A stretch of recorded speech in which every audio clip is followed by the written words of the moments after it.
플래그십 세단, 앞서 제네시스 쿠페 편에서 짧게 언급한 스포츠카와는 또 다른 형태의 부러움을 갖게 되는 어찌 보면 더 보편적인 로망이 아닐까 싶은데요. 누구나 럭셔리 세단의 뒷좌석에 소중한 사람을 태우고 싶은 생각 한 번쯤은 하니까요. 각 그룹의 리더가 주로 사용하는 차급인 만큼 회사의 기술력을 집약해 당대 넣을 수 있는 온갖 최신 사양과 고급 소재로 화려하게 꾸며내는 것이 특징입니다. 무엇보다 플래그십은 기함이라는 그 뜻처럼 브랜드의 성격을 가장 잘 나타내는 모델이기도 합니다. 가장 비싼 가격표를 달고 있는 모델을 어떤 식으로 만드냐를 보면 그들이 추구하는 것이 무엇인지 짐작할 수 있죠. 하지만 안타깝게도 오늘 소개할 이 모델의 시작은 그렇지 않았는데요. 에쿠스, 체어맨과 어깨를 나란히 하던 엔터프라이즈의 뒤를 이어 등장했지만 낮아진 체급과 불분명한 정체성으로 기아차의 구겨진 체면처럼 느껴졌던 차. 애매했던 컨셉을 확실하게 정립하면서 엔터프라이즈의 빈자리를 말끔하게 채워줬던 이 차. 이번 시간에는 기아의 전륜구동 플래그십 세단 오피러스에 대해 알아보겠습니다.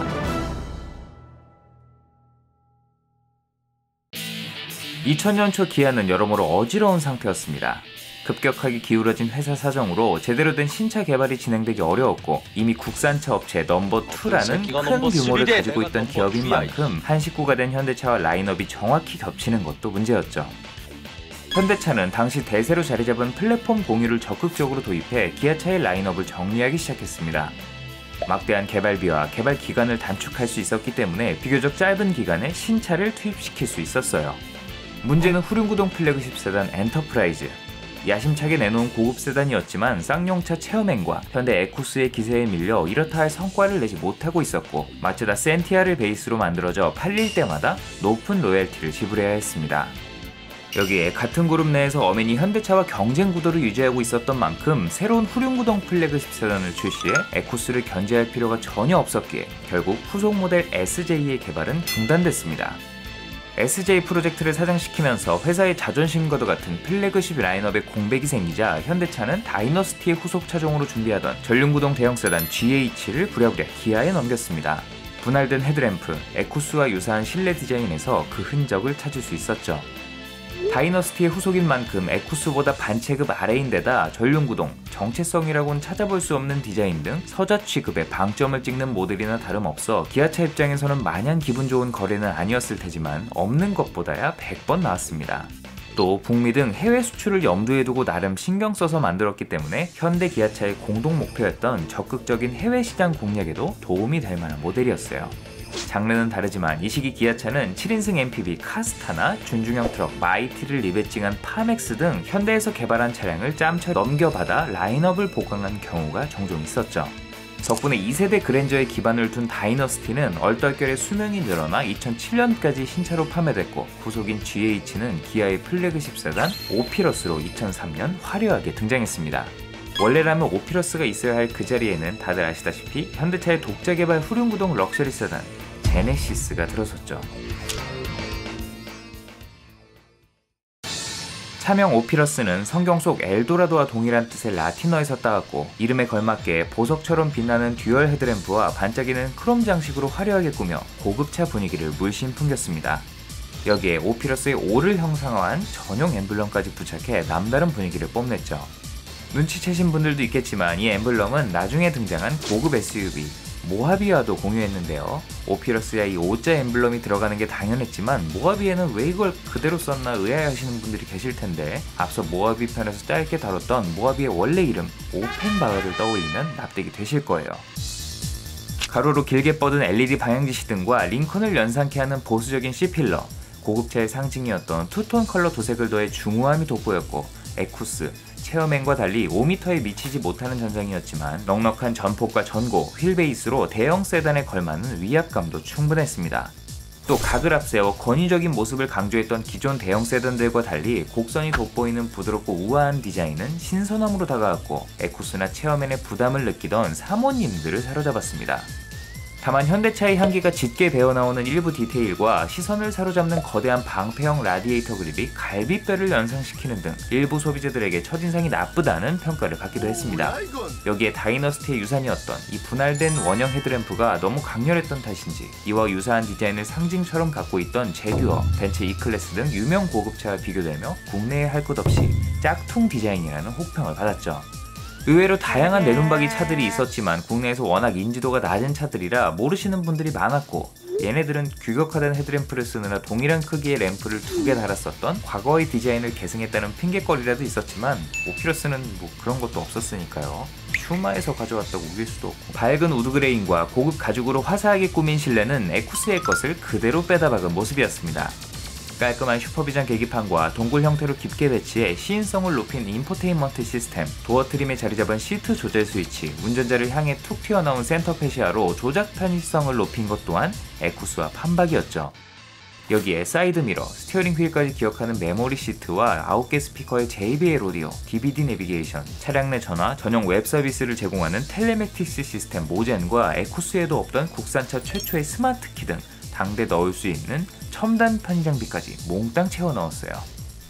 고급 세단의 덕목인 뒷좌석 편의성도 모자람이 없었습니다. 넉넉한 차체와 전륜구동의 이점을 최대로 살린 실내는 엔터프라이즈 못지않게 쾌적한 공간을 제공했고, 뒷좌석 독립식 공조장치, 전용 모니터, 전동 리클라이닝은 물론 조수석 시트를 움직일 수 있는 버튼까지 마련해 쇼퍼 드리븐으로 쓰기에도 부족함 없는 편의성을 제공했어요.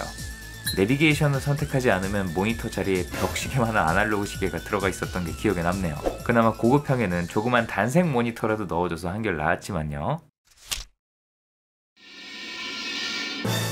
파워트레인은 그랜저, 에쿠스와 공유하던 V6 2.7L 델타 엔진과 3.0, 3.5L 시그마 가솔린 엔진, 2.7L LPG 등 모두 6기통 라인업으로 채웠고 5단 자동 변속기를 맞물려 고급 세단에 걸맞는 안정적인 힘과 부드러운 회전 질감을 제공했습니다.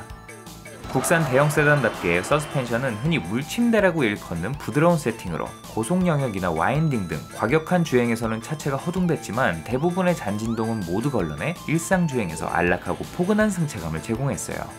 여기에 에쿠스 못지않은 정숙성까지 더해져 차급과 가격에 기대하는 만족감을 선사했죠.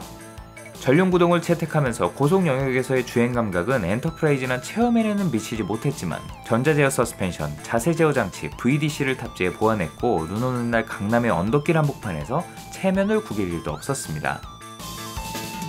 이후 2005년에는 파나소닉 오디오, 후방 카메라 적용 등 각종 편의 사양을 업그레이드하고 기존 3.5L 시그마 엔진을 새로 개발한 3.8L 람다 엔진으로 대체해 출력과 효율을 높인 연식 변경 모델을 출시했습니다. 리어램프에 의미 없는 하얀색 링을 제거해 좀 더 깔끔해졌고, 3.8L 모델에 한해 전용 알루미늄 휠과 듀얼 머플러가 장착됐는데 이 등급을 선택하시는 분들이 많지 않아서 듀얼 머플러 달린 오피러스를 도로에서 보기는 쉽지 않았죠.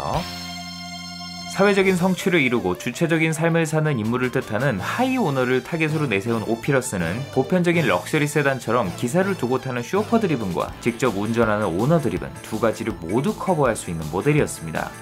그랜저와 에쿠스 사이의 넓은 간극, 그 사이에 정확히 위치했기 때문에 XG를 타기에는 아쉽고, 에쿠스는 어딘가 부담스러웠던 고객들을 기아차로 끌어들일 수 있었죠.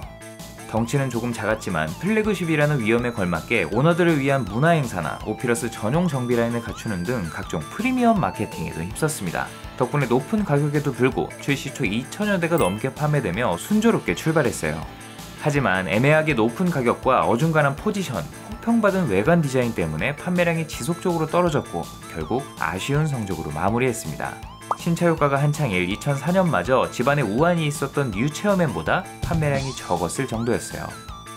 설상가상 세련된 감각의 르노 삼성 SM7, GM 대우 스테이츠맨 등 새로운 고급차들이 국내 시장에 뛰어들면서 그나마 챙기던 점유율까지 나누어야 했습니다.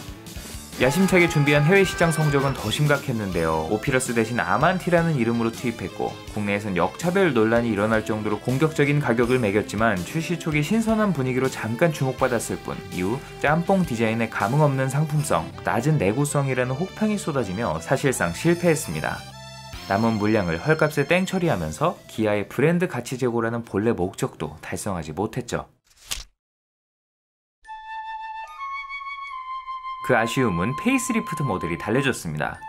2006년 등장한 신형 뉴 오피러스는 분할된 헤드램프와 보수적인 터치 등 전작의 분위기는 그대로 유지하면서도 과한 디테일을 단정하게 정리해 한층 더 중후하고 고급스러운 인상으로 거듭났어요. 적은 변화였지만 인상이 확연하게 달라졌는데요. 전작의 괴랄한 그릴을 폭포수를 연상시키는 세로형 패턴으로 깔끔하게 수정해 전면부의 이미지가 단아해졌고 상대적으로 변화가 미미했던 측면은 트렌드에 맞게 크기를 키운 17인치 알루미늄 휠과 번쩍이는 크롬 휠로 신선함을 더했습니다. 무엇보다 가장 큰 변화는 뒷모습이었는데요. 옹졸해 보였던 가로형 리어램프를 세로형 LED 테일램프로 바꾸고 듀얼 머플러를 기본 적용해 타사의 플래그십 세단에 밀리지 않는 고급스러운 후면부로 거듭났죠. 특유의 3박스 세단 스타일과 세로로 긴 리어램프가 조화를 이루면서 벤틀리 플라잉 스퍼, 링컨 타운카 등 해외 럭셔리 카들과 더욱 비슷한 분위기를 풍겼어요. 오피러스라는 브랜드가 국내에서 어느 정도 자리 잡았다고 판단했는지 차명 표기를 없앴고 상위 모델인 GH330과 380은 이렇게 레터링이 붙어 있었던 반면 주력 트림인 2.7L 모델은 아예 아무것도 붙이지 않아 깔끔한 모습이었던 게 기억에 남네요. 전장도 20mm 늘려 정확히 5m에 맞췄는데 여전히 길이는 반체급 아래였지만 직선을 강조한 에쿠스나 체어맨에 비해 풍부한 볼륨감이 돋보여 실제 수치보다 커 보였습니다. 이 달라진 디자인은 대부분의 자동차 전문 매체와 소비자들로부터 호평을 얻어냈고 판매량에도 상당한 영향을 미친 그야말로 성공적인 페이스리프트였죠. 변화의 물결은 실내에도 이어졌습니다. 기존의 고풍스러운 실내를 리모델링하듯 계단식 배치는 그대로 사용하면서도 좀 더 사용자 친화적으로 거듭났어요. 더 이상 염가형 에쿠스가 아닌 오피러스만의 실내 분위기가 완성됐죠. 이 시계는 그대로 포근하고 밝은 색상을 주로 사용했던 전작과 달리 어두운 컬러를 메인으로 설정하면서 외관의 무게감을 고스란히 반영했고 푸른색 조명으로 도시적인 분위기를 연출해 신형으로 거듭났다는 느낌을 충분히 전달했습니다. 화이트톤의 깔끔한 계기판은 평균 연비, 순간 연비 계산 기능을 제공해 기능면으로도 좋아졌고 앞좌석 통풍 시트, 모니터로 전방 사각지대를 확인할 수 있는 카메라 등 각종 최신 편의 사양도 아낌없이 추가됐어요. DVD 인포테인먼트 시스템은 13개 스피커의 7.1 채널 파나소닉 오디오 시스템을 연이어 적용해 음악과 영화 감상에 즐거움을 더하기도 했죠. 옵션 가격은 전혀 즐겁지 않았지만요. 아시는 분들도 있겠지만 뉴 오피러스는 마일리 페이스리프트지 내외관 디자인부터 파워트레인, 플랫폼까지 모두 바꾼 사실상 풀체인지 수준의 차량이었습니다. 그랜저 XG와 공용하던 구형 플랫폼에서 TG와 공용하는 차세대 플랫폼으로 변경돼 승차감과 주행 안정성까지 모든 부분에서 업그레이드 됐어요. 우리는 이걸 세대 교체라고 부르기로 하지 않았나? 이후 등장한 뉴 소렌토 R과 현행 산타페 등도 이런 식으로 플랫폼 변경이 이루어진 바가 있죠. 달라진 뼈대에 발맞춰 파워트레인도 모두 최신 사양으로 채워졌습니다. 기존 V6 2.7L 엔진은 신형 뉴 엔진으로 새롭게 신설된 3.3L와 3.8L 모델은 현대 기아차의 신형 람다 엔진을 탑재해 출력과 효율이 모두 좋아졌습니다. 변속기는 그대로 5단 자동이 맞물렸어요. 무엇보다 신형 플랫폼이 적용되면서 전작 대비 100kg 가까운 경량화를 이뤄냈고 신형 파워트레인과 시너지를 일으켜 주행 성능이 눈에 띄게 개선됐고 당연히 연비도 좋아졌어요. 전작과 마찬가지로 모두 V6 라인업인데다 배기량 간극이 좁고 연비 차이 또한 크지 않아서 이왕이면 높은 배기량을 선택하는 경우가 나았습니다. 승차감은 여전히 푹신푹신했고 차체도 좌우로 출렁였지만 주요 타겟과 차량의 성격을 고려하면 납득이 가는 세팅이었습니다. 그래도 개선된 차체 강성과 전자장비 성능으로 주행 안정성을 한층 보완했고 일단 차 생긴 것만 봐도 그렇게 타라고 나온 차가 아니니까요. 전반적으로 뉴 오피러스는 젊은 감각을 조금이나마 가져가려고 애쓴 흔적이 엿보였던 전기형 모델과 달리 아예 중후하고 보수적인 고급차에 초점을 맞춘 모양새였습니다. VIP를 위해 검게 물들인 뒷좌석 창문처럼 플래그십에 걸맞는 무게감을 갖춰 쇼퍼 리븐으로 사용해도 전혀 어색함이 없는 모델로 거듭났어요. 다행히 소비자들은 이런 변화를 환영했습니다. 전작 대비 가격이 꽤나 올랐음에도 이를 무색해할 만큼 판매량이 큰 폭으로 상승한 것을 보면 애초에 가격보다는 이 차의 애매한 정체성과 컨셉이 문제였음을 알 수 있었죠. 여담으로 이 모델을 기반으로 만든 리무진이 실제로 존재하는데요. 앞서 스피락편에서 짤막하게 소개해드린 프로토모터스에서 시험 제작한 차량으로 알려져 있습니다. 에쿠스, 체어맨 리무진처럼 B필러 부위를 추가로 늘린 스트레치드 타입이라는 것 외에는 알려진 정보가 없기 때문에 10수년이 지난 지금까지 몇몇 네티즌들의 목격담을 제외하고는 베일에 쌓여있는 모델이에요. 투톤 컬러, 링컨 타운카를 닮은 고풍스러운 디자인이 스트레치드 리무진과 잘 어울리고 B필러 연장 부위에는 오피러스 엠블럼까지 새겨 넣어 마치 기아에서 순정으로 출시한 듯 자연스러운 모습이 인상적이네요. 2009년에는 두 번째 페이스리프트 모델 오피러스 프리미엄이 출시됐습니다. 기아차의 최신 패밀리룩인 호랑이 코 그릴을 더해 다른 라인업과 연결성을 강조했고 날카롭게 수정한 전면 범퍼, 크롬 포인트를 더한 멀티스포크 알루미늄 휠, 내부 디테일을 수정해 고급감을 높인 LED 리어 램프와 매립형 듀얼 머플러 등 고급감은 유지하면서도 당대 최신 트렌드를 반영한 디자인 포인트로 무게감을 살짝 덜어낸 것이 돋보였습니다. 그 사이 벤츠 E클래스와 제규어가 상징과도 같던 원형 내눈박이 헤드램프를 내려놓고 스포티한 디자인으로 변모하면서 카피 모델이 외려 오리지널의 감성을 간직하게 됐죠. 기존의 구성을 그대로 사용한 실내는 블랙 하이그로시 같은 새로운 소재로 분위기를 바꾸고 컬러 LCD 정보창을 더한 계기판, 블루투스 오디오, 버튼 시동 스마트키 같은 최신 사양을 추가해 K7 등 기아의 신생 라인업에 발맞췄습니다. 비교적 적은 변화였지만 체감은 확실했죠. 여기에 스웨이드 내장과 럼버 서포트의 공기 주머니를 활용한 운전석 마사지 기능, 뒷좌석 냉난방 통풍 시트 등 아직도 넣을 게 남았나 싶을 정도로 각종 편의 장비를 추가해 여전히 플래그십 타이틀에 걸맞는 편의성을 자랑했습니다. 썬루프를 선택하지 않으면 천장에 휘황찬란한 무드램프가 장착됐던 게 떠오르네요. 파워트레인은 종전의 V6 2.7, 3.3, 3.8리터 라인업을 그대로 이었습니다. 모든 엔진을 개량해 성능을 끌어올렸고 변속기도 6단으로 업그레이드해 효율까지 좋아졌어요. 이후 등장한 신형 모델들이 줄줄이 GDI 시스템을 적용한 것에 반해 오피러스는 단종 직전까지 자연흡기 사양을 유지했는데 GDI 시스템의 문제점이 서서히 드러나는 현재 시점에서는 공교롭게도 호평받는 부분이죠. 오피러스 프리미엄은 눈에 띄는 상품성 개선에도 불구 한결같은 이미지와 눈에 띄게 늘어난 경쟁차로 직전 모델인 뉴오피러스만큼의 인기를 끌지는 못했습니다.